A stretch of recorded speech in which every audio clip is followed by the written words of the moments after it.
Hello everyone, welcome to మిగ్గురు. So మనం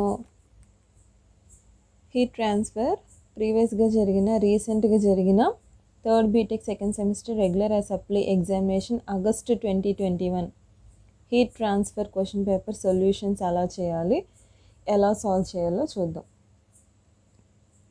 so part A మొత్తం షార్ట్ ఆన్సర్స్ కదా, ఇది లాస్ట్లో ఎక్స్ప్లెయిన్ చేస్తానండి. ఫస్ట్ పార్ట్ బి క్వశ్చన్స్ ఏంటో చూద్దాం. సో ఈ క్వశ్చన్ పేపర్లో ఆల్మోస్ట్ నేను పెట్టిన వీడియోస్ ఒక్కొక్క యూనిట్ నుంచి ఇంపార్టెంట్ క్వశ్చన్స్, అలానే ప్రాబ్లం ఎలా ఇస్తే ఎలా సాల్వ్ చేయాలి ఏంటో కూడా క్లారిటీగానే చెప్పాను. ఆ వీడియోస్ అన్నీ చూస్తే కనుక మీకు ఈ క్వశ్చన్ పేపర్లో ఈ ప్రాబ్లమ్స్ అలానే థియరీ క్వశ్చన్స్ ఎలా రాయాలో తెలుస్తుంది సింపుల్గా. సో ఈ పేపర్లో చాలా వరకు కొంచెం ఇండైరెక్ట్గా ఇచ్చాడు. క్వశ్చన్స్ 2 times చదువుకుంటే ఒకటికి 2 times ఈజీగానే ఉంటుందండి. సో ఫస్ట్ పార్ట్ బిలో 2లో ఏ క్వశ్చన్ ఏంటో చూద్దాం. ఆ క్వశ్చన్ ఎలా సాల్వ్ చేయాలి ఏంటి అనేది. A large window glass of thickness 4 mm is exposed to warm air at 20 degrees centigrade at its inner surface with HI ఇచ్చాడు 155. అలానే అవుట్ సైడ్ ఎయిర్ ఈజెట్ అని చెప్పి ఒక టెంపరేచర్ ఇచ్చాడు and HO value. Find the inner and outer surface temperature of the glass and the overall heat transfer coefficient. So ఇది ఏ question? ఇది first unit నుంచి వచ్చింది. ఫస్ట్ యూనిట్కి రిలేటెడ్ రెండు కూడా ప్రాబ్లమ్స్ ఇచ్చాడు చూసుకోండి. 2లో ఏ అలానే 2లో బి. కండక్షన్కి రిలేటెడ్ ప్రాబ్లమ్స్ ఇవి. అయితే ఫస్ట్ ఆ ప్రాబ్లం డేటా రాసుకుందాం. A large window glass of thickness అంటున్నాడు కదా, అంటే లెంత్ ఇచ్చినట్టు. సో ఫస్ట్ 2లో ఏలో థిక్నెస్ ఇచ్చాడు L = 4 mm. సో దీనికి డయాగ్రామ్ అనేది నీట్గా డ్రా చేసుకుందాం అండి. ఫస్ట్ ఇది వాల్కి రిలేటెడ్ ప్రాబ్లమ్. ఓకే, వాల్ అంటే కండక్షన్ అని ఏం చెప్పట్లేదు. ఇక్కడ HI HO వాల్యూస్ కూడా ఇచ్చాడు. సో కండక్షన్ కన్వెక్షన్ రెండు రిలేటెడ్ ఉన్న ప్రాబ్లం ఇది. సో ఒక లార్జ్ విండో గ్లాస్ అంటున్నాడు కదా,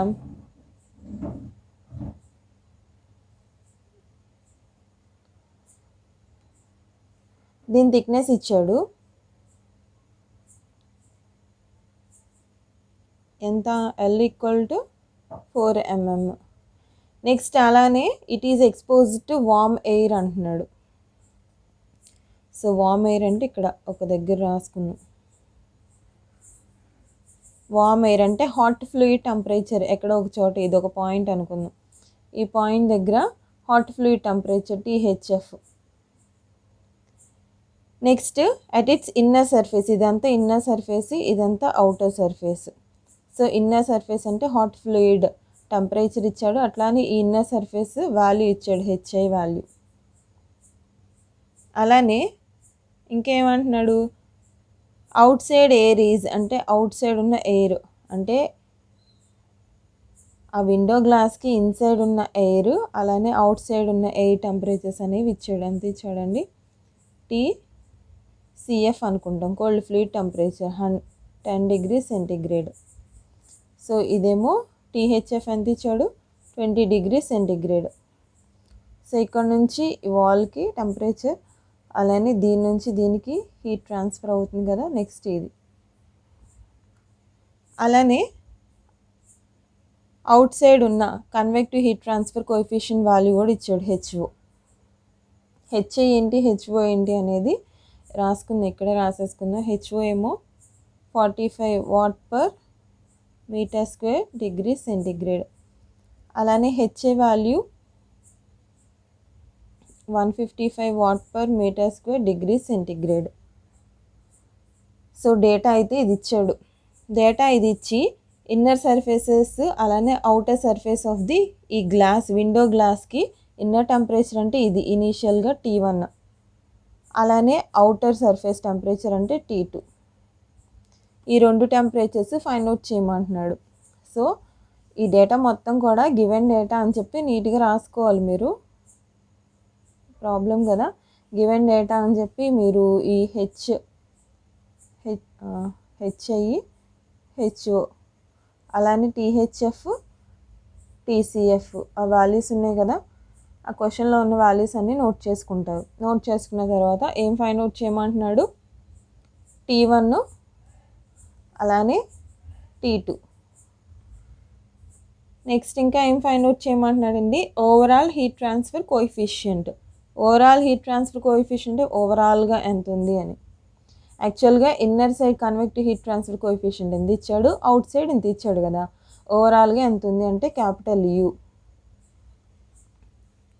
మీరు క్వశ్చన్లో గివెన్ డేటా రాసి చక్కగా ఈ డయాగ్రామ్ అనేది డ్రా చేసుకుంటే 2 మార్క్స్ వస్తాయి. ఇప్పుడు ప్రాబ్లం ఎలా సాల్వ్ చేయాలి, ఇది ఓన్లీ కండక్షన్కి రిలేటెడ్ కాదు, అవుట్ సైడ్ ఎయిర్ అంటున్నాడు కదా, సో వాటికి రిలేటెడ్ డేటా కూడా ఇచ్చాడు. హెచ్ఏ ఇచ్చాడు, హెచ్ఓ ఇచ్చాడు, అంటే బోత్ కండక్షన్ అండ్ కన్వెక్షన్కి రిలేటెడ్. సో దాని మీద ఎలా చేయాలి ఏంటి అంటే కనుక, ఇలా ఉన్న వాటికి మనకి overall heat transfer coefficient value ఎలా వచ్చింది ఏంటంటే, మీకు డెరివేషన్స్ కనుక అర్థమైతే ఇది చాలా ఈజీగా ఉంటుంది ఈ ప్రాబ్లం చేయడం. మనకి ప్లేన్ వాల్ ఉన్నాయి కదా, ప్లేన్ వాల్ అలానే కన్వెక్షన్కి రిలేటెడ్ రెసిస్టెన్స్ ఎలా ఫైండ్ అవుట్ చేయాలి ఏంటి అనేది, ఇదే డయాగ్రామ్ ఇక్కడ సర్క్యూట్ డయాగ్రామ్ డ్రా చేసుకుంటున్నాం. Okay, overall heat transfer coefficient through plane wall. So overall heat transfer coefficient find out చేయాలంటే మన దగ్గర ఒక ఫార్ములా ఉంది. ఆ ఫార్ములా ఎలా వచ్చింది ఏంటంటే, rate of heat transfer through conduction అలానే కన్వెక్షన్ రిలేషన్స్ ఉన్నాయి కదా ఈక్వేషన్స్, ఆ రెండింటిని ఈక్వేట్ చేసుకొని సాల్వ్ చేసుకుంటే మనకు ఒక డైరెక్ట్ ఫార్ములా ఉంటుంది. ఇది ప్రాబ్లం కాబట్టి నేను అవేం చెప్పట్లేదు, డైరెక్ట్గా ప్రాబ్లం అనేది ఎలా చేయాలో ఆ ఫార్ములా అనేది చెప్తా. దీనికి రెసిస్టెన్స్లు అనమాట 1/HI × A. అలానే ఇది T1, ఇదేమో thermal resistance for the plane wall L/KA. Next ఇది T2 టెంపరేచరు, ఇదేమో అవుట్ సైడ్ ఉన్న కన్వెక్టివ్ రెసిస్టెన్స్ HO × A. ఫైనల్గా ఇది వచ్చి TCF.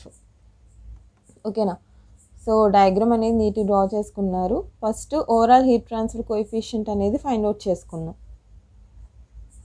ఇది ప్రాబ్లం కాబట్టి ఆ డెరివేషన్ ఎలా వచ్చిందో అది అన్నీ చేయవసరం లేదు, డైరెక్ట్గా మనం ఫార్ములా వేసుకుంటాం. U = 1/HI + L/K + 1/HO. ఈ ఫార్ములా వేసుకొని డైరెక్ట్గా ఓవరాల్ హీట్ ట్రాన్స్ఫర్ కోఎఫిషియంట్ అనేది ఫైండ్ అవుట్ చేయాలి. ఇక్కడ హెచ్ఐ అనేది హెచ్ఓ అనేది ఆల్రెడీ క్వశ్చన్లో ఇచ్చేశారు. హెచ్ఐ ఎంత ఉంది, హెచ్ఓ ఎంత ఉంది కదా. నెక్స్ట్ ఎల్ థిక్నెస్ కూడా ఇచ్చాడు, మీటర్స్లోకి కన్వర్ట్ చేసుకోవాలి. 4 mm అన్నాడు కదా, 4 × 10⁻³ మీటర్స్. సో మీటర్స్లో కన్వర్ట్ చేసుకొని వేయాలి. నెక్స్ట్ కే. సో క్వశ్చన్లో మనకి థర్మల్ కండక్టివిటీ ఇవ్వలేదు, సో ఇవ్వకపోతే ఎలా తీసుకోవాలి ఏంటి అనేది కూడా చెప్పాను. ఎలా తీసుకోవాలండి, ఇచ్చిన క్వశ్చన్లో ఇది ఏ మెటీరియల్, ఆ మెటీరియల్కి రిలేటెడ్ థర్మల్ కండక్టివిటీ వాల్యూ అనేది తీసుకోవాలి. క్వశ్చన్లో ఇది గ్లాస్ అంటున్నాడు కదా, సో గ్లాస్కి రిలేటెడ్ మనకి డేటా బుక్లో ఇండెక్స్లో కంటెంట్స్లో ప్రాపర్టీస్ ఉంటాయి అన్నాను కదా, ఆ ప్రాపర్టీస్లో ఎక్కడైతే ఉంటుందో ఆ కే వాల్యూ అనేది తీసుకుంటారు. తీసుకొని సబ్స్టిట్యూట్ చేయండి. ఓకే, ఫస్ట్ బిట్ అనేది వచ్చేసిద్ది, దీనికి సొల్యూషన్ అనేది వచ్చింది. And next inner surface temperature, outer surface temperature find out చేయమంటున్నారు. So inner and outer surface temperatures మనం ఫైండ్ అవుట్ చేయాలంటే ఆల్రెడీ మన దగ్గర ఈ ఈక్వేషన్స్ ఎలా రాసుకోవాలో తెలుసు. Q = ఈ ఫస్ట్ ఈక్వేషన్ రాసుకుంటారు, Q = అని చెప్పి సెకండ్ది Q = rate of heat transfer through అని చెప్పి దీనికి కూడా ఒక్కొక్క ఈక్వేషన్ ఉంటుంది కదా మనకి తెలిసింది.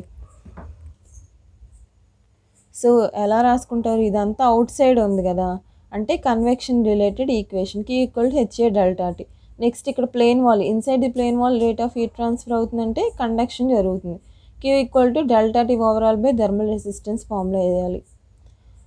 ఓకే, నెక్స్ట్ అవుట్ సైడ్ కూడా వచ్చి in the presence of fluid కాబట్టి Q equal to HA delta T సపరేట్గా వేసుకుంటాం.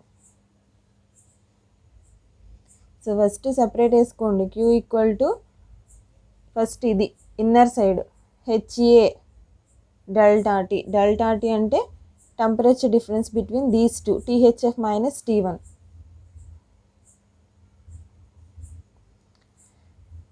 అండ్ ఇంకొక ఈక్వేషన్ కూడా ఉంది, rate of heat transfer through conduction through a plane wall, అంటే ఈ లోపల ఇన్సైడ్ జరుగుతుంది. అంటే Q equal to delta T overall by thermal resistance అంటున్నా కదా, డెల్టా టీ ఓవరాల్ బై అంటే ఇక్కడ T1 minus T2. Thermal resistance అంటే ఇది ప్లేన్ వాల్ కాబట్టి దీని రెసిస్టెన్స్ వచ్చి L/KA. So L/KA. అలానే అండ్ లాస్ట్ వన్ వచ్చి అవుట్ సైడ్ సర్ఫేస్. సో దీనికి కూడా ఫార్ములా ఏమవుతుంది, Q equal to HA delta tea. Delta T అంటే T2 మైనస్ TCF. అయితే మీరు ఈ 3 ఈక్వేషన్స్ యూజ్ చేసుకొని టెంపరేచర్స్ T1 T2లు ఎలా అయినా సాల్వ్ చేయొచ్చు. అయితే మీకు Q వాల్యూ తెలియదు. Q వాల్యూ తెలియాలంటే అగైన్ మనకు తెలిసిన ఈక్వేషన్ ఏంటి, Q equal to UA THF minus TCF. Actually ఇదే ఎందుకు వేసుకుంటున్నాం, కండక్షన్ ఈక్వేషన్ వేసుకోవచ్చుగా అంటే వేసుకోవచ్చు, కానీ ఇక్కడ T1 T2లు రెండు అన్నోన్ వాల్యూస్ కదా, ఇవి అన్నోన్ వాల్యూ, Q కూడా తెలియకపోతే ఏది ఫైండ్ అవుట్ చేయలేం. సో ఆల్రెడీ ఇక్కడ U అనేది క్యాలిక్యులేట్ చేస్తారు కాబట్టి ఈ U వాల్యూ తీసుకొచ్చి ఇందులో సబ్స్టిట్యూట్ చేయండి, అప్పుడు Q వస్తుంది. ఈ Q వాల్యూని తీసుకొచ్చి ఇందులో సబ్స్టిట్యూట్ చేసుకొని ఇది 1, ఇది 2, ఇది 3 ఇలా ఈక్వేషన్స్ అనుకొని ఏదైనా 2 ఈక్వేషన్స్ కంపేర్ చేసుకోండి. కంపేర్ చేసుకున్నప్పుడు ఏమవుతుంది, ఇప్పుడు 1 and 2 ఈక్వేషన్స్ని కంపేర్ చేసుకుంటున్నారంటే ఇక్కడ ఏ క్యాన్సిల్ అయిపోతుంది, అలానే ఒక సింప్లిఫైడ్ ఈక్వేషన్ వస్తుంది కదా. అలానే నెక్స్ట్ 2 and 3 ఈక్వేషన్స్ని కంపేర్ చేసుకొని రాసుకోండి. ఈక్వేట్ చేసుకుంటే ఏంటంటే మనకు కావాల్సిన unknown values T1 T2 values అనేవి వచ్చేస్తాయి మీరు ఫర్దర్గా సాల్వ్ చేసుకుంటే. ఓకేనా. సో 2లో ఏ ప్రాబ్లం అనేది ఇలా సాల్వ్ చేయాలి. క్వశ్చన్ ఎలా ఇస్తాడో మనకి ఇప్పుడు తెలిసింది కదా. క్వశ్చన్ ఈజీగానే ఉంది, కాకపోతే ఎలా ఫైండ్ అవుట్ చేయాలో చూసుకోవాలి. నెక్స్ట్ 2లో B క్వశ్చన్ అంటే చూద్దాం. 2లో B, a hollow cylinder whose K varies with temperature as K of T అని చెప్పి ఒక ఈక్వేషన్ ఇచ్చాడు, where T is in degree centigrade, has an inner diameter of 7.5 centimeters and outer diameter of 12.55 centimeters. If the inside and outside surfaces are at a uniform temperature of 250 degrees centigrade and 100 degrees centigrade respectively, find the steady state heat transfer per meter length of the tube. So ఇది దేనికి related problem క్వశ్చన్లో క్లారిటీగా తెలుస్తుంది. Hollow సిలిండర్కి related problem. Hollow సిలిండర్కి related problem అంటున్నాము. అలానే varies with temperature అంటే K వేరీస్ విత్ టెంపరేచర్ అంటున్నాడు. ఇక్కడ K అంటే ఏంటి, thermal conductivity, variable thermal conductivity. Thermal conductivity అనేది వేరీ అవుతుంది అని చెప్పి ఒక ఈక్వేషన్ ఇచ్చాడు.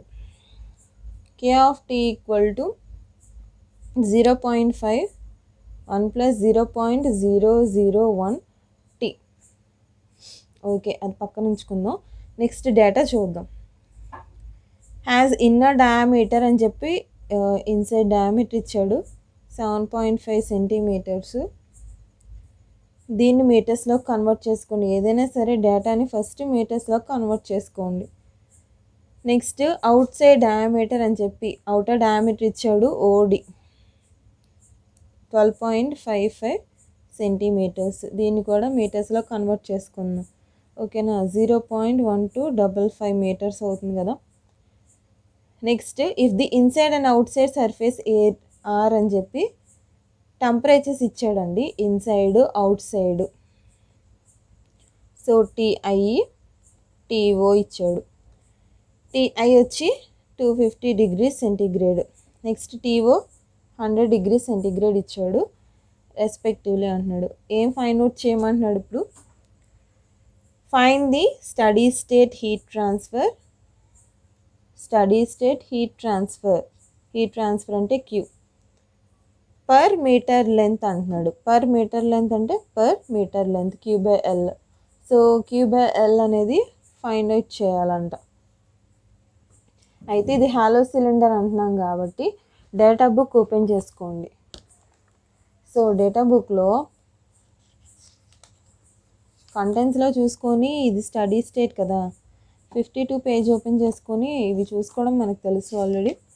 సో 52 పేజ్లో హాలో సిలిండర్ ఎక్కడ ఉందో చూసుకోండి, ఓకేనా. సో ఇక్కడ ఉంది hollow cylinder. So hollow cylinder ఇక్కడ ఉంది, దీనికి రిలేటెడ్ ఫార్ములా అనేది ఇక్కడ ఉంది. అది కూడా ఏం formula? Resistance formula, R=ln R2/R1/2πkL. Okay. So యాక్చువల్గా మనకి rate of heat transfer per metre length అంటున్నాడు. సో దానికి కూడా స్టార్టింగ్ ఇక్కడ ఉంది కదా, delta T overall by thermal resistance formula వేసుకోను అంటే అదే వేసుకోవాలి యాక్చువల్గా. So Q delta T overall by thermal resistance ఒకటే చేంజ్ అవుతుందని చెప్తున్నాం కదా. ఆ థర్మల్ రెసిస్టెన్స్ ఫార్ములా కూడా డేటా బుక్లో చూసుకొని వేసుకోండి. ln R2/R1/2πkL. ఓకే. కానీ ఇక్కడ R2 R1 తెలియదు, రేడియసెస్ తెలియదు, కానీ డయామీటర్స్ ఇచ్చాడు కదా, దాని నుంచి R1 R2 వాల్యూస్ అనేది ఫైండ్ అవుట్ చేసుకుందాం. ఇన్సైడ్ డయామీటర్ వచ్చి 0.075 కదా, సో బై 2 చేస్తే R1 వచ్చింది. R1 = 0.0375 metres. అలానే R2 కూడా చేయండి, బై 2 చేయండి. So 0.06275 metres. సో ఇప్పుడు ఫైనల్గా ఈక్వేషన్ ఉంది కదా, దీనిలో సబ్స్టిట్యూట్ చేసుకుందాం. Q delta T overall by అంటే టిఐ మైనస్ టీఓ అని అర్థం. TI minus TO by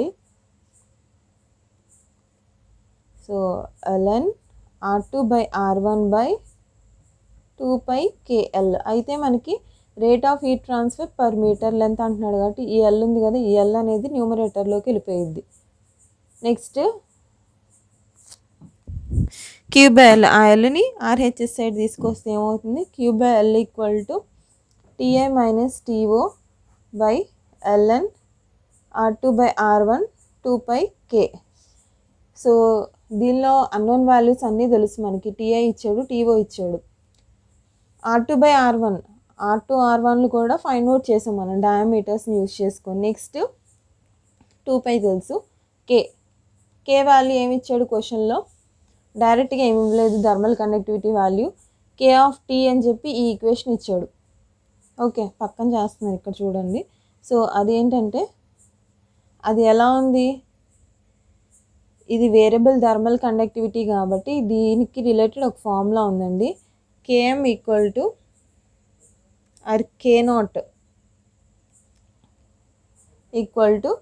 K0 into 1 plus beta TM. ఇలా ఉంది కదా, K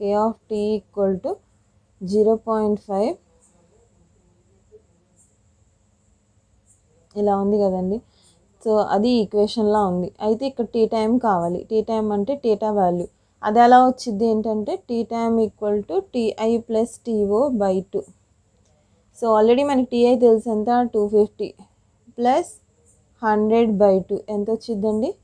350/2. సో టీ టైం 350/2 వచ్చింది కదా, అంటే 175 వచ్చింది టీఎం. ఇవి వచ్చిన వాల్యూ ఏదైతే ఉందో ఈ 175 వాల్యూ దీనిలో సబ్స్టిట్యూట్ చేసుకోవాలి. So K 0.5 into 1 plus 0.001 into 175.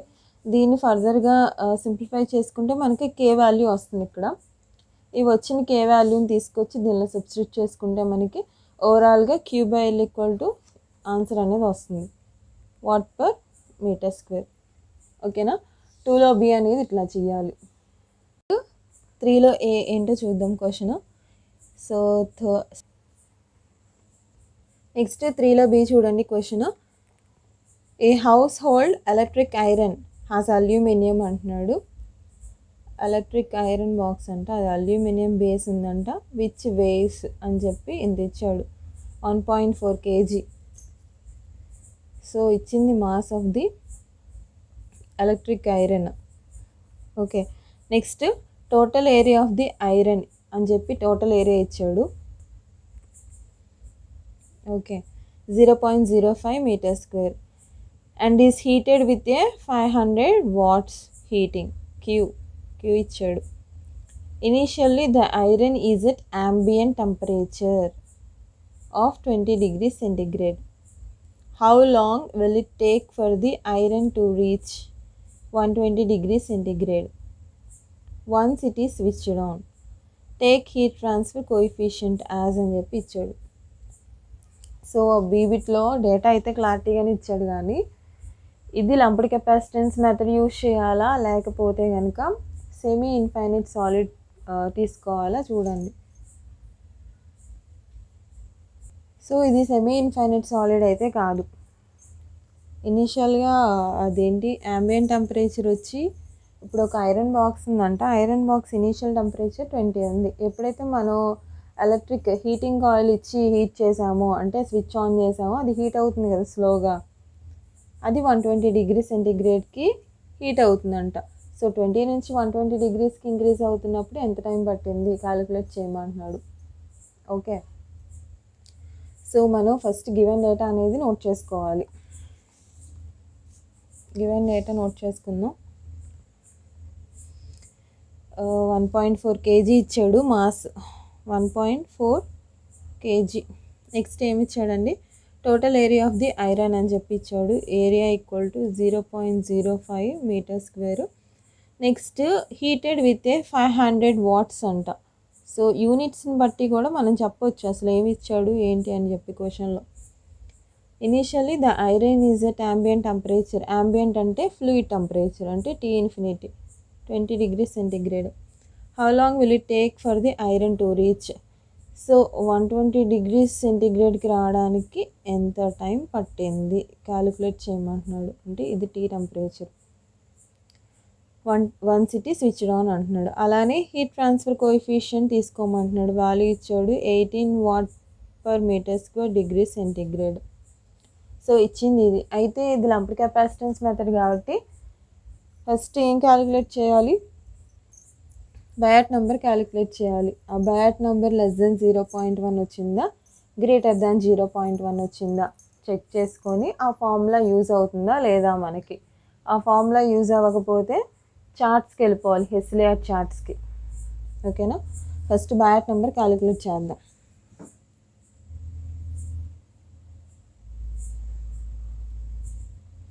Formula biot number equal HLC/K. ఇది డైమెన్షన్లెస్ నెంబర్స్, పేజ్ నెంబర్ 120లో ఉంటుందని చెప్పాను కదా. డేటా బుక్లో ఓపెన్ చేసుకోండి, ఫార్ములా గుర్తు లేకపోతే వేసుకోండి. లేకపోతే కనుక డేటా బుక్లో ఇండెక్స్లో లంప్డ్ కెపాసిటెన్స్ మెథడ్ ఉంటుంది కదా, ఆ పేజ్ నెంబర్ ఓపెన్ చేసుకుంటే ఫార్ములా కనిపించింది. సో హెచ్ వాల్యూ ఇచ్చాడు, కే వాల్యూ తెలియదు, వాల్యూస్ తెలియదు, కానీ క్వశ్చన్లో ప్రాపర్టీ ఏమైనా ఇచ్చాడా చూసుకోవాలి. క్వశ్చన్లో ఏమంటున్నాడు, అల్యూమినియం బేస్ అంటున్నాడు కదా. సో మెటీరియల్ వచ్చి అల్యూమినియం. సో ప్రాపర్టీస్ తీసుకోవాలి మనం ఇక్కడ. Take the properties of aluminium అని చెప్పి అల్యూమినియం ప్రాపర్టీస్ ఉంటాయి కదా, ప్రాపర్టీస్లో ఉంటాయి స్టార్టింగ్ దానిలో తీసుకొని రో వాల్యూ అలానే స్పెసిఫిక్ హీట్ వాల్యూస్ తీసుకోండి ఇక్కడ మీరు. నెక్స్ట్ కే వాల్యూ నోట్ చేసుకోండి, ఎందుకంటే ఈ వాల్యూస్ మనకు కావాలి ఇప్పుడు. ప్రాబ్లమ్ సాల్వ్ చేయడానికి. రో సికే. ఓకేనా. సో వాల్యూస్ అన్నీ నోట్ చేసుకున్న తర్వాత మీరు ఇందులో సబ్స్టిట్యూట్ చేస్తారు. అయితే ఇక్కడ ఎల్సి అంటే క్యారెక్టరిస్టిక్ లెంత్ అని చెప్పాను. So LC equal to formula ఏంటి, volume by area. Okay, volume by area. Area వాడు ఆల్రెడీ క్వశ్చన్లో ఇచ్చాడు, కానీ వాల్యూమ్ తెలియదు మనకి. ఓకే, అయితే మనం వాల్యూమ్ ఎలా క్యాలిక్యులేట్ చేయొచ్చు ఏంటంటే density is equal to mass by volume కదా. సో దీని నుంచి volume equal to mass by density. Already క్వశ్చన్లో మాస్ ఇచ్చాడు, డెన్సిటీ అనేది ప్రాపర్టీస్ నుంచి తీసుకుంటారు. ఇందులో సబ్స్టిట్యూట్ చేసుకుంటే వాల్యూమ్ వస్తుంది. వచ్చిన వాల్యూమ్ని ఇందులో సబ్స్టిట్యూట్ చేయండి. ఎల్సి వాల్యూ ఎంతో కొంత వస్తుంది మనకు. ఓకే, ఎల్సి వాల్యూ తెలుసు, హెచ్ వాల్యూ తెలుసు, కే వాల్యూ తెలుసు. అన్ని వాల్యూస్ దీనిలో సబ్స్టిట్యూట్ చేసుకోండి. యాక్చువల్గా ఇది సాల్వ్ చేస్తే మనకి బయాట్ నెంబర్ అనేది యాక్చువల్గా ఎంత వచ్చింది, నేను ఆల్రెడీ సాల్వ్ చేశాను. 9.1 × 10⁻⁻4 వచ్చింది సాల్వ్ చేస్తే. ఓకే, సో అంటే ఇది లెస్ దాన్ 0.1. -4లో ఉంది కాబట్టి ఇది 0.0000191 అలా వస్తుంది. సో 0.1 కంటే తక్కువే వచ్చింది biot number. So biot number is less than 0.1. Hence lumped capacitance method is applicable అని చెప్పి రాయాలి. అప్లికబుల్ అంటే మనకి డేటా బుక్లో తీసుకోండి ఫార్ములా. సో ఇండెక్స్కి వెళ్తారు కదా డేటా బుక్లో, కంటెంట్స్కి వెళ్ళి లంప్డ్ పారామీటర్ సిస్టమ్ ఉందిగా పేజ్ నెంబర్ 66లో, 66 పేజ్ నెంబర్లో ఈ ఫార్ములా అనేది తీసుకుంటాను డైరెక్ట్గా. ఆ ఫార్ములా వేసుకుంటున్నాను ఇక్కడ. t minus T infinity by t0 minus T infinity equal to exponential minus HA by rho CV into T. ఓకేనా. సో ఈ ఫార్ములాలో సబ్స్టిట్యూట్ చేసుకొని మనం టీ అనేది టైం అనేది క్యాలిక్యులేట్ చేయాలి. అయితే అగైన్ ఇక్కడ ఎల్హెచ్ఎస్ సైడ్ చూసుకుంటే మనకి టీ అనేది తెలుసు. టీ అనేది వాడు క్వశ్చన్లో ఇచ్చాడు 120, టీ ఇన్ఫినిటీ కూడా ఇచ్చాడు, ఫ్లూయిడ్ టెంపరేచర్ 20 degrees. అయితే T0 తెలియదు. T0 ఫైండ్ అవుట్ చేయాలి మనం. T0 ఎలా క్యాలిక్యులేట్ చేయాలి ఏంటంటే కనుక ఆల్రెడీ 500 watts అని ఇచ్చాడు కదా. సో ఈ T0 క్యాలిక్యులేట్ చేద్దాం first. Q equal to HA T0 minus T infinity. ఈ ఫార్ములా వేసుకొని చెయ్యాలి. దీని నుంచి మనకి T0 వస్తుంది. Q అంటే ఆల్రెడీ 500 ఇచ్చాడు కదండి, హెచ్ అంటే 18, ఏరియా అనేది కూడా ఇచ్చేసాడు 0.05 అని. T0 మైనస్ టీ ఇన్ఫినిటీ అంటేనేమో 20 ఇచ్చాడు. సో ఇది ఫర్దర్గా సింప్లిఫై చేసుకుంటే మనకి T0 వాల్యూ వస్తుంది ఎంతో కొంత. వచ్చిన T0 వాల్యూని ఈ ఈక్వేషన్ 1 అనుకుందాం, ఈక్వేషన్ 1లో సబ్స్టిట్యూట్ చేసుకుంటే టీ అనేది వస్తుంది, టైం. ఓకేనా. అయితే మీరు టైము అక్కడ సెకండ్స్లో వస్తుంది, మినిట్స్లో కూడా వేయండి, కన్వర్ట్ చేసి అవర్స్లో కూడా వేయాలి. సో ఎందుకంటే వాడు ఆన్సర్ అలా తీసుకుంటాడో తెలియదు కదా, మినిట్స్ అవర్స్లో కూడా వేసి ఉంచాలి. సో ఇది థర్డ్లో బీ బిట్ ఇలా సాల్వ్ చేయాలి మనం. సో నెక్స్ట్ వన్ 4లో ఏ. 4లో ఏ ఏంటంటే యూజింగ్ డైమెన్షనల్ అనాలిసిస్ ప్రూవ్ అని చెప్పి Nusselt number is a function of Reynolds number and Prandtl number. So ఇది నేను ఆల్రెడీ ఇంపార్టెంట్ క్వశ్చన్స్లో చెప్పాను ఎలా చేయాలి ఏంటి అని. ఆ క్వశ్చన్ ఏంటి, బకింగ్హామ్ పై మెథడ్ యూజ్ చేసుకొని చెయ్యాలి. సో ఇది నేను చెప్పట్లేదండి, ఎందుకంటే నేను ఆల్రెడీ వీడియోస్ కూడా చేసి చెప్పాను కదా ఇంపార్టెంట్ క్వశ్చన్స్లో. థర్డ్ యూనిట్ నుంచి వచ్చే important questions Buckingham pi method use చేసుకొని మనం ఇలా సాల్వ్ చేసుకుంటాం. ఫస్ట్ ఇది నసల్ నెంబరు ఏంటిది, Nusselt number function of Reynolds and Prandtl number అంటున్నాడు కదా. ఈ 3 డైమెన్షనల్ నెంబర్స్ డేటా బుక్లో 120 పేజ్లో ఉంటాయి కదా. సో నసల్ నెంబర్ ఫార్ములా ఏంటి, రీనాల్డ్స్ నెంబర్ ఫార్ములా ఏంటి, ప్రాంటల్ నెంబర్ ఫార్ములా ఏంటి అని రాసుకుంటారు. రాసుకొని దానిలో పారామీటర్స్ ఉంటాయి కదా, ఒక్కొక్క పారామీటరు రిపీటెడ్ మళ్ళీ రాయకూడదు, ఓన్లీ వన్స్ రాసుకుంటాం మనం. ఇవన్నీ కూడా అన్రిపీటెడ్ వేరియబుల్స్ ఆ ఫార్ములాస్ నుంచి వచ్చినవి. సో ప్రతిదానికి మనం డైమెన్షన్స్ అనేవి రాసుకుంటారు. హెచ్కి యూనిట్స్ ఏంటి, యూనిట్స్ నుంచి డైమెన్షన్స్, అలానే డైమెన్షన్స్ రాసుకొని ఇక నెంబర్ ఆఫ్ వేరియబుల్స్ ఎన్ని ఉన్నాయో కౌంట్ చేసుకోవాలి. ఓవరాల్గా దీంతో కలిపి మనం కౌంట్ చేసుకోవాలి. 1 2 3 4 5 6 7 7 ఉన్నాయి. సో నెంబర్ ఆఫ్ వేరియబుల్స్ వచ్చి 7. డైమెన్షన్స్ అంటే M L T theta 4 dimensions అంటారు. ఇన్ కేసు మనం ఇలా టేబుల్ వేసుకున్నాం కదా, ఈ టేబుల్లో టీటా లేదనుకోండి, ఏదో ఒక ఫార్ములాలో ఎంఎల్టీ వరకే ఉంటే అవి నెంబర్ ఆఫ్ డైమెన్షన్స్ వచ్చి అప్పుడు 3 అవుతాయి. ఇక్కడ 4 ఉన్నాయి కాబట్టి m=4. దీని నుంచి మనకి number of variables more than 5 ఉన్నాయి కాబట్టి బకింగ్హామ్ పై మెథడ్ని యూజ్ చేసుకుంటాం. ఓకేనా, అంటే మోర్ దెన్ 4 ఆర్ 5 ఉంటే బకింగ్హామ్ పై మెథడ్, రాలే మెథడ్ అనేది అప్లికబుల్ కాదు. సో n-m ఫార్ములా వేసుకుంటే 3 వచ్చినాయి, వేరే 3 పై టర్మ్స్ వచ్చినాయి. దాన్ని ఇలా రాసుకోవాలి, f(π1, π2, π3). ఓకే, సో అయితే బకింగ్హామ్ పై మెథడ్లో మనం ఇక్కడ వేరియబుల్స్ చూస్తేనేమో 7 ఉన్నాయి, కానీ మనకి ఫార్ములాలో ఏంటంటే పై టర్మ్స్ 3 వచ్చినాయి. π1, π2, π3లో అయిపోవాలి. అంటే 4 రిపీటింగ్ వేరియబుల్స్ వస్తాయి, మిగతా 3 కూడా అన్రిపీటింగ్ వేరియబుల్స్ వేసుకోవాలి. π1 = π2 = π3 అని చెప్పి. ఓకే, సో π1 = రిపీటింగ్ వేరియబుల్స్ ఎలా సెలెక్ట్ చేసుకుంటారో ఏంటి అనేది బకింగ్హామ్ పై మెథడ్ కనుక చూస్తే అర్థమవుతుంది. ఫస్ట్ ఉన్న పారామీటర్స్లో fluid property, flow property, geometrical property అవన్నీ కన్సిడర్ చేసుకుంటారు. అవి రిపీటింగ్ వేరియబుల్స్. అవి కాకుండా మిగతా ఏదైతే ఉన్నాయో అవి మొత్తం కూడా అన్రిపీటెడ్ వేరియబుల్స్. ఓకేనా, non repeated variables. So mu, CP, K అనేది కూడా నాన్ రిపీటెడ్ వేరియబుల్స్. సో ఫైనల్గా ఇవన్నీ సాల్వ్ చేయాలి.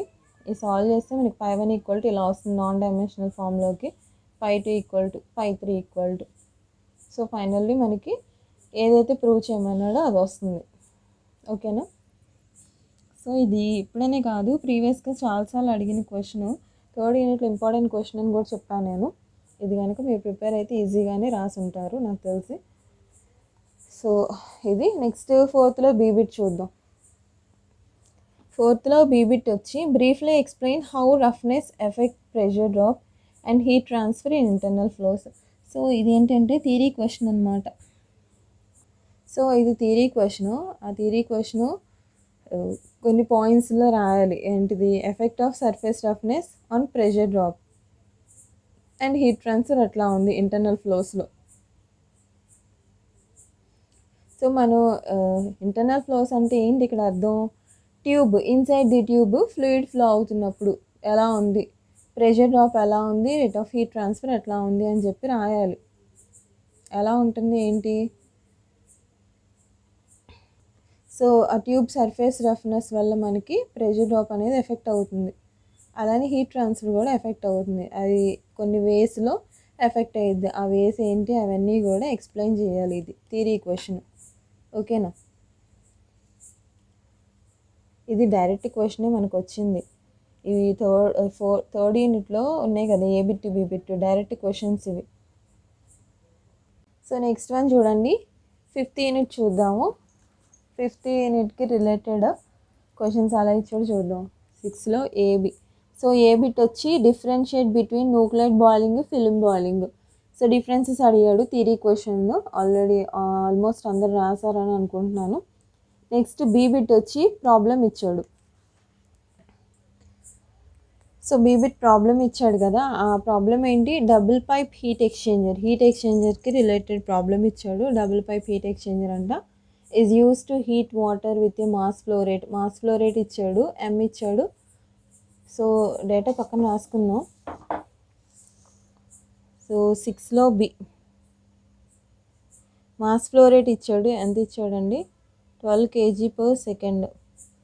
అలానే from 22 degrees to 45 degrees centigrade. So 22 నుంచి 45కి ఇంక్రీజ్ అవుతుందంటే ఇది ఇచ్చింది కోల్డ్ ఫ్లూయిడ్ టెంపరేచర్ TC1, ఇదేమో TC2. సో ఇక్కడున్న మాస్ ఫ్లో రేట్ ఇచ్చాడు కాబట్టి MC, ఇది cold fluid mass flow rate అని అర్థం. Next hot fluid enter set అని చెప్పి, హాట్ ఫ్లూయిడ్ ఎంటర్ అవుతున్నప్పుడు అంటే TH1 75 degrees centigrade with a capacity rate. Okay, capacity rate ఇచ్చాడు 25. Next and overall heat transfer coefficient ఇచ్చాడు U = అని చెప్పి 1550 Watt/m²Kelvin. Determine the surface area calculate చేయమంటున్నాడు. అది కూడా ప్యారలల్ ఫ్లోకి అలానే కౌంటర్ ఫ్లోకి అంట. ప్యారలల్ ఫ్లో, కౌంటర్ ఫ్లోకి సర్ఫేస్ ఏరియా అనేది క్యాలిక్యులేట్ చేయాలి. సో ఇది హీట్ ఎక్స్చేంజెస్ కాబట్టి డేటా బుక్లో heat exchanges page number open చేసుకోండి, ఫార్ములాస్ అనేవి కనిపిస్తాయి. ఓకే, సో యాక్చువల్గా మనకి హీట్ ఎక్స్చేంజెస్లో ఫార్ములా ఏంటి? Q = UA delta TM. Delta TM అనేది ఏంటి ఇక్కడ? LM అది కూడా. So logarithmic mean temperature difference formula అనమాట. ప్యారలల్కి ఒక ఫార్ములా ఉంటుంది, కౌంటర్ ఫ్లోకి అయితే ఒక ఫార్ములా ఉంటుంది. హీట్ ఎక్స్చేంజెస్కి వచ్చి డయాగ్రామ్ అనేది కంపల్సరీగా డ్రా చేసుకోవాలి. ప్యారలల్ ఫ్లో అరేంజ్మెంట్ డ్రా చేసుకోండి, అలానే కౌంటర్ ఫ్లో అరేంజ్మెంట్ కూడా డ్రా చేసుకోండి. ఎందుకంటే 2 సర్ఫేసెస్ ఏరియాస్ ఫైండ్ అవుట్ చేయమంటున్నాడు కదా.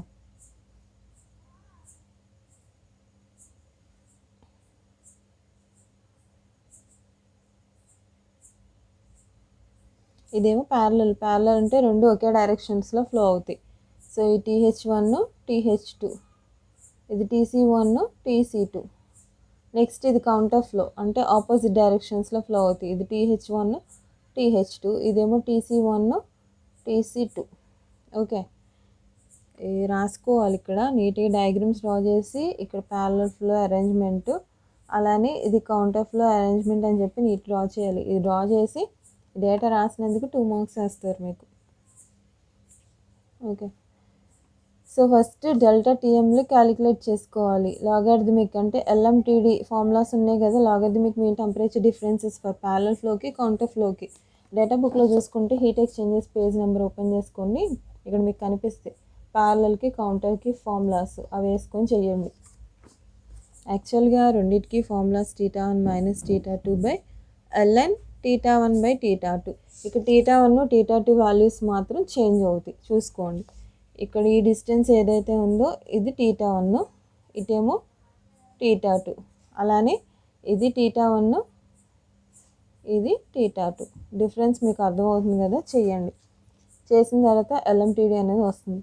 అయితే టెంపరేచర్స్ అన్నీ తెలిసినప్పుడు LMTD మెథడ్ యూజ్ చేసుకొని చేస్తారు. క్వశ్చన్లో టెంపరేచర్స్ అన్ని టెంపరేచర్స్ ఇవ్వలేదు. TC1 ఇచ్చాడు, TC2 ఇచ్చాడు, TH1 ఇచ్చాడు, TH2 ఇవ్వలేదు. ఓకే, కానీ M ఇచ్చాడు, దాని నుంచి కూడా క్యాలిక్యులేట్ చేసుకోవచ్చు. సో ఫస్ట్ మనం ఏం క్యాలిక్యులేట్ చేయాలి? ఇక్కడ టెంపరేచర్ అన్నోన్ వాల్యూ కాబట్టి టెంపరేచర్ తెలిసినప్పుడే LMTD యూజ్ చేసుకుంటారు. LMTD తెలిస్తేనే ఇందులో సబ్స్టిట్యూట్ చేసుకుని ఏరియా అనేది క్యాలిక్యులేట్ చేయాలి, సర్ఫేస్ ఏరియా. అగైన్ ఇక్కడ Q కూడా తెలియదు మనకి, U కూడా తెలియదు. ఓకే, Q తెలీదు, U తెలీదు, డెల్టా టీఎం తెలీదు. ఈ ఫార్ములా ఎలా యూజ్ చేసుకుంటారు? U అనేది క్వశ్చన్లు ఇచ్చాడు, ఓకే, A అనేది క్యాలిక్యులేట్ చేయాలి. U డెల్టా టీఎం అనేది అన్నోన్ వాల్యూస్, అయితే డెల్టా టీఎం అనేది LMTD మెథడ్ యూజ్ చేసుకొని క్యాలిక్యులేట్ చేసుకుంటాం. Q కూడా తెలియదు కదండి, కానీ మనం Q వాల్యూ ఫైండ్ అవుట్ చేయొచ్చు. Heat exchanges, the rate of heat transfer rate Q = mH CPH into TH1 - TH2. అది కాకపోతే MC CPC TC2 - TC1. So ఈ 2 ఫార్ములాస్లో ఏదైనా వేసుకొని మనం Q అనేది క్యాలిక్యులేట్ చేసుకోవచ్చు. అయితే ఈ ఫార్ములా వేయడానికి మనకి ఇందులో అన్నోన్ వాల్యూ ఉంది, తెలియదు. సో సెకండ్ది ఈ రెండింటిని ఈక్వేట్ చేసుకోండి. ఈక్వేట్ చేసుకుంటే మనకి Q వాల్యూ అనేది వస్తుంది. Q = MC అనేది ఆల్రెడీ క్వశ్చన్లు ఇచ్చాడు, 12 kg.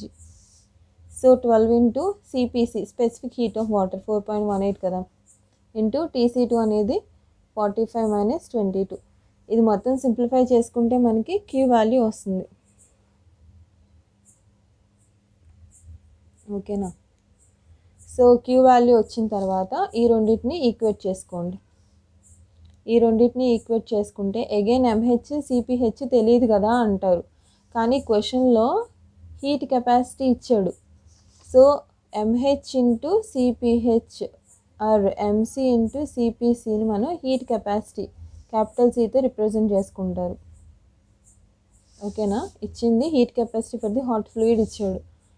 సో ఈ రెండు ప్లేస్లో మనం క్యాపిటల్ CH సబ్స్టిట్యూట్ చేసుకుంటే మనకి TH2 వాల్యూ అనేది వస్తుంది. ఓకేనా? ఈ వచ్చిన TH2 వాల్యూని LMTDలో సబ్స్టిట్యూట్ చేసుకోండి. మనకి logarithmic mean temperature difference method for the parallel flow counter ఫ్లోకి ఫార్ములాస్ ఉన్నాయని చెప్పా కదా. θ1 θ2 మాత్రమే చేంజ్ అవుతాయి. ఇక్కడ θ1 ఏంటో θ2 ఏంటో చూసుకొని దీనిలో సబ్స్టిట్యూట్ చేసుకుంటే LMTD కూడా వచ్చేసిద్ది మనకి. సో Q వాల్యూ వస్తుంది, అలానే ఈ వాల్యూస్ కూడా వస్తాయి. రెండు సబ్స్టిట్యూట్ చేసుకుంటే ఏ వాల్యూ అనేది వస్తుంది. సో ఇలా సాల్వ్ చేయాలి. 6లో B ఇది. నెక్స్ట్ వచ్చి 7th A. 7th ఏంటంటే లాస్ట్ యూనిట్ 6th యూనిట్ నుంచి ఇచ్చిన క్వశ్చన్స్. ఫస్ట్దేమో డెరివేషన్ ఇచ్చాడు, వీన్స్ డిస్ప్లేస్మెంట్లా డెరివేషన్ ఇచ్చాడు. ఆ డెరివేషన్ ప్రూవ్ చేయాలి. నెక్స్ట్ 7thలో B బిట్ ప్రాబ్లం ఇచ్చాడు. అయితే ఏ క్వశ్చన్ అయితే డైరెక్ట్గానే ఇచ్చాడు. ఆ డెరివేషన్ అనేది స్టార్ట్ చేసి మనం ఇది ప్రూవ్ చేయాలి. λt = 2900 μmK అని చెప్పి ప్రూవ్ చేయాలి. ఓకేనా. 7లో B మాత్రం ఇదే మెథడ్స్లో మనకి ప్రీవియస్గా చాలాసార్లు అడిగాడు ఈ క్వశ్చన్. ఈ మోడల్ ప్రాబ్లమ్స్ ఎలా చేయాలి ఏంటంటే కనుక ఫస్ట్ ప్రాబ్లం చదువుకోండి. 2 parallel rectangular surfaces. So area ఇచ్చాడు 1 మీటర్ ఇంటూ 2 మీటర్స్. ఆ రెండు కూడా ఆపోజిట్ ఈచ్ అదర్ అంట. ఏంటిది ప్యారలల్ సర్ఫేసెస్ ఉన్నాయి కదా, అవి ఆపోజిట్లో ఉన్నాయంట. అట్ ఎ డిస్టెన్స్ ఆఫ్ అని చెప్పి 4 మీటర్స్ ఇచ్చాడు. Surfaces are black and at temperatures of 100 and 200 degrees respectively. Calculate the net rate of heat exchange between the radiation between the two surfaces. So Q calculate చేయాలి. ఇదేంటిది heat exchange by radiation between two surfaces ఉన్నప్పుడు heat exchange by radiation ఎట్లా ఉంది, Q అనేది find out చేయమంటున్నాడు. First given data note చేసుకోవాలి. Given data ఏంటో చూద్దాం. 7thలో ఏ చెప్పట్లేదండి, ఆల్రెడీ డైరెక్ట్ డెరివేషన్ కాబట్టి అదేం చెప్పట్లేదు, ప్రాబ్లం చెప్తున్నాను వినండి. 7thలో B. సో ఏరియా ఇచ్చాడు కదా 1 మీటర్ ఇంటూ 2 మీటర్స్ అంటున్నాడు. 2 parallel rectangular surfaces ఉన్నాయంట, అవి రెండు ఆపోజిట్లో ఉన్నాయి. అట్ ఎ డిస్టెన్స్ ఆఫ్ అని చెప్పి 4 మీటర్స్ అంటున్నాడు. ఈ డిస్టెన్స్ వచ్చి C తీసుకోవాలి. 1 మీటర్ 2 మీటర్ ఉంది కదా. So A = 1 meter, B = 2 meters. అయితే దీనికి ఫార్ములాస్ ఉన్నాయండి ఆల్రెడీ. ఆ ఫార్ములా ఏంటంటే x = b/c, y = a/c.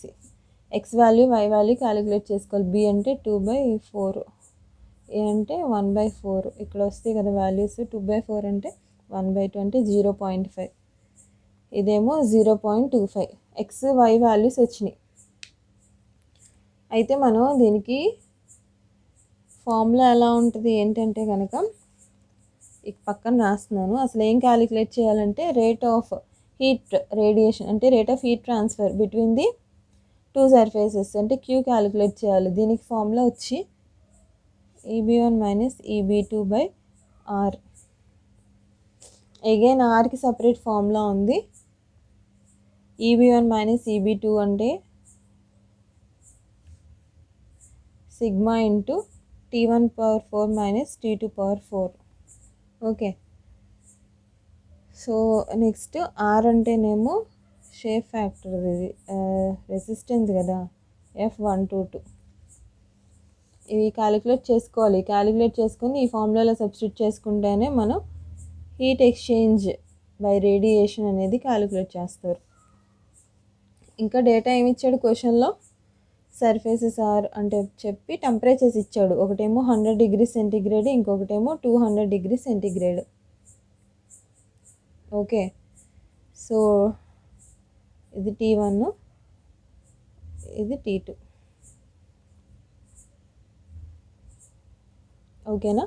So given data అయితే ఇది ఇచ్చాడు. ఏం క్యాలిక్యులేట్ చేయాలి, ఎలా చేయాలంటే కనుక ఇప్పుడు ఈ ఫార్ములా వేసుకొని ఫైండ్ అవుట్ చేయాలి మనం. అయితే EB1 - EB2 first numerator calculate చేసుకుందాం. EB1 - emissive power of the black surfaces, అవి సిగ్మా అంటే 6. సిగ్మా అంటే స్టీఫెన్ బోల్ట్జ్మాన్ కాన్స్టెంట్ వాల్యూ ఉంటుంది కదా, 5.67 × 10⁻⁸ T1 అంటే 200 ప్లస్ 273 కెల్విన్స్లోకి మార్చుకోండి.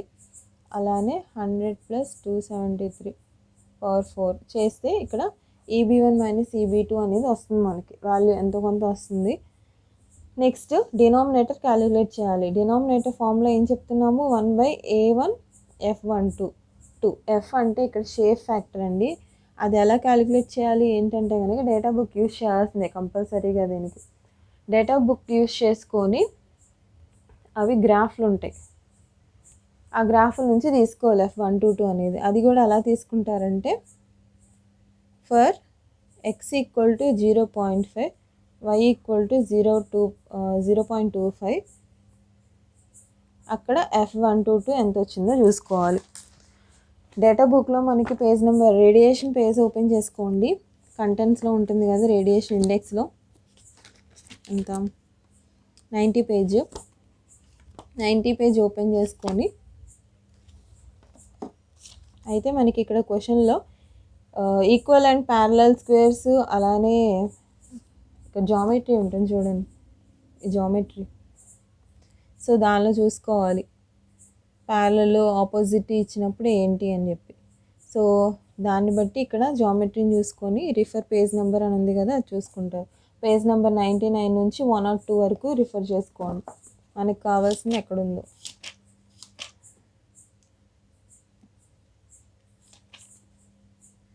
సో చూడండి ఇక్కడ ఉంది, 100 పేజ్లో ఉంది.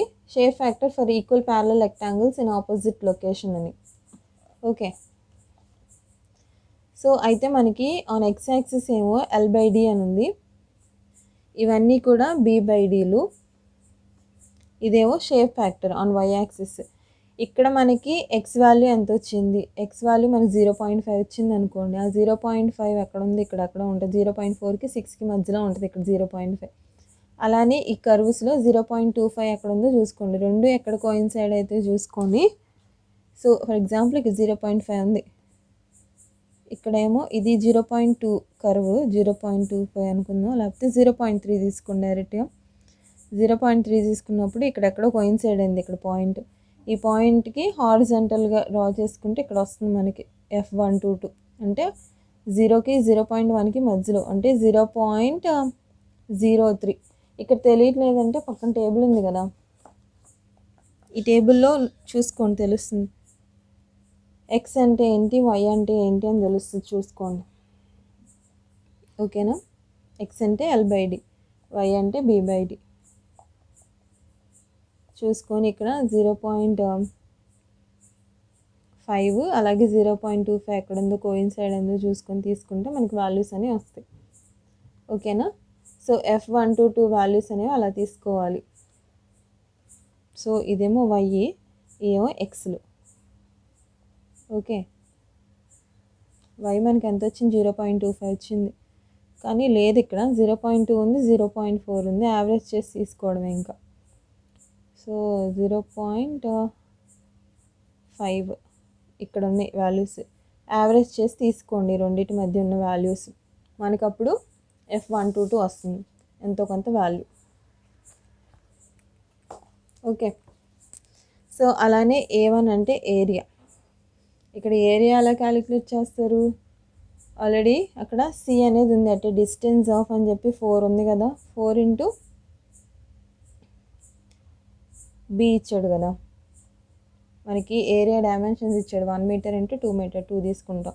So 4 into 2 8 meter square. వచ్చిన A1 F12 వాల్యూస్ Rలో సబ్స్టిట్యూట్ చేసుకుంటే రెసిస్టెన్స్ వచ్చేస్తుంది. సో రెసిస్టెన్స్ అలానే ఈ రెండు వాల్యూస్ తెలుసు కాబట్టి Q ఈక్వేషన్లో సబ్స్టిట్యూట్ చేసుకుంటే rate of heat transfer by the radiation అనేది క్యాలిక్యులేట్ చేస్తారు. సో ఈ బీబిట్ ప్రాబ్లం అనేది ఇలా సాల్వ్ చేయాలి. సో నెక్స్ట్ వీడియోలో నేను షార్ట్ ఆన్సర్స్ అలానే కన్వెక్షన్ యూనిట్ నుంచి 5లో AB క్వశ్చన్స్ ఎక్స్ప్లెయిన్ చేయలేదు కదా, నెక్స్ట్ వీడియోలో అప్లోడ్ చేస్తాను.